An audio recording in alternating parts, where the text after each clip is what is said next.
So we start with the 3-minute prologue, which includes the 2001 opening sequence and a short introduction to Barbie, Barbie Land, and the connection between the women in Barbie Land and the women in the real world. Then we go straight into a 4-minute musical montage, which teaches us a lot about how Barbie and Barbie Land work. Ken gets introduced at minute 7. We learn how he feels about Barbie, and he tries to surf to impress her, and the world sort of rejects him. This is the first moment we realize things might be a little bit off. Our first big dance sequence starts at the 10-minute mark. We honestly don't get much information, it's just kind of fun. The second time we realize things might be amiss is at the 12.5-minute mark, when we get a literal record scratch. You guys ever think about dying? Then we get a scene between Barbie and Ken. Ken wants to stay over, but isn't even really sure why. Barbie turns him down because every night is girls' night, but she lies awake in bed unable to forget about death. At the 15-minute mark, we get a reversal of our opening sequence where everything's just a little bit off. She goes to the beach and shows her friends her flat feet. They tell her she's malfunctioning and she needs to go visit Weird Barbie, who will know how to get her fixed. She visits Weird Barbie, who explains that someone has opened a rip in the continuum between Barbie Land and the real world. She has to go to the real world to find the sad girl who's playing with her. Helping her will help Barbie get back to normal. Barbie first refuses the call to action, but ultimately relents. Weird Barbie explains how to travel to the real world, and by minute 23 she's saying her goodbyes to Barbie Land. She takes off on her own, but quickly learns that Ken is tagged along. He convinces her to let him come with her, and we get a short travel sequence to the real world. Act 2 starts when they get to Los Angeles. We get a 3-minute period we'll call the Not in Kansas Anymore sequence because things aren't like they used to be in Barbie Land.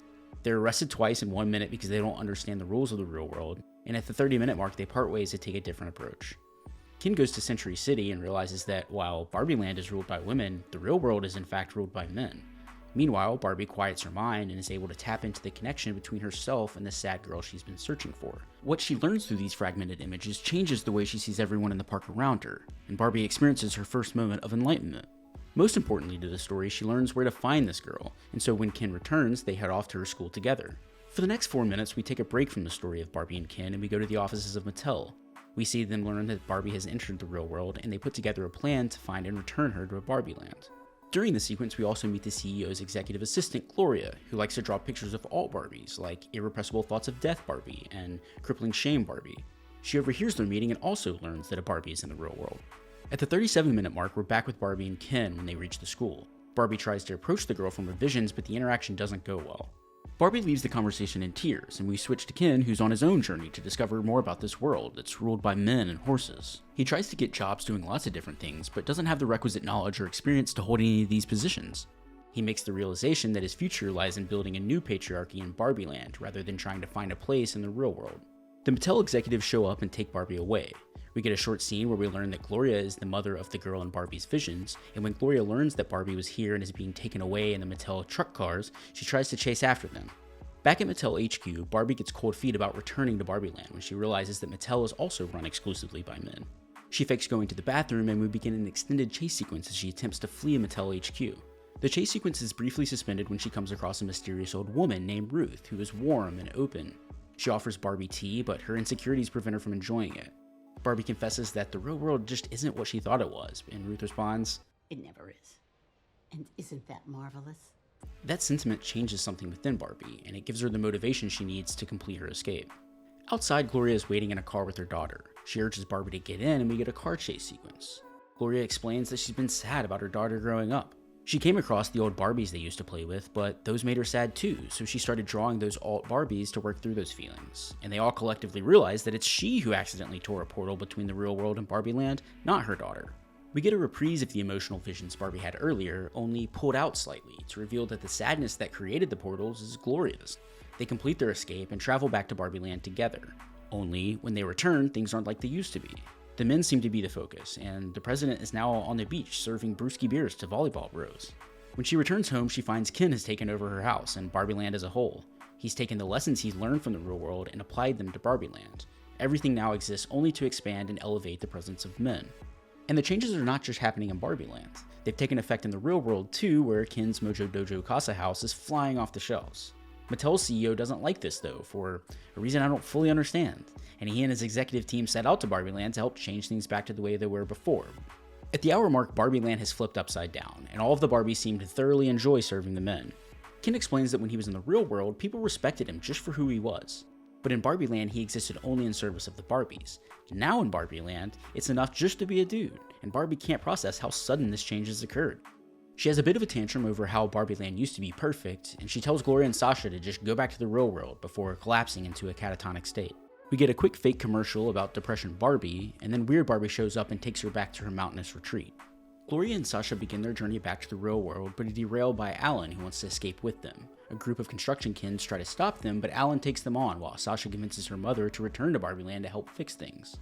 At the 70-minute mark, Gloria and Sasha go to Weird Barbie's house to confront Barbie and convince her to help take back Barbie Land. But instead, she crumbles into a pile of tears and is at her lowest point of the whole movie. This launches Gloria into a 2.5-minute monologue about all of the ways it's impossible to be a woman, all of the confusing and often contradictory expectations society places on women. This serves as the launching point Barbie and the other Barbies need to start fighting back. We begin a 4-minute sequence where the Barbies work together to deprogram as many of their peers as possible. I like to call this the breaking the spell sequence. Each awoken Barbie helps wake another Barbie, and the changes quickly compound.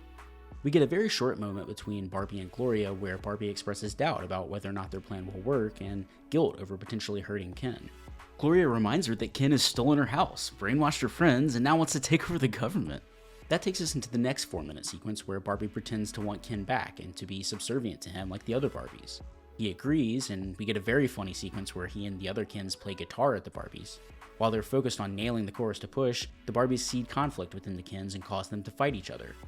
This leads us to the final major musical set piece that we'll call the Ken Civil War. After a few minutes of fighting, they begin to come together, realizing being just Ken is enough, and they all share the same experience of feeling like that wasn't the case. Ultimately, the Barbies' ruse is successful. They've distracted the Kens long enough to take back Barbie Land for good.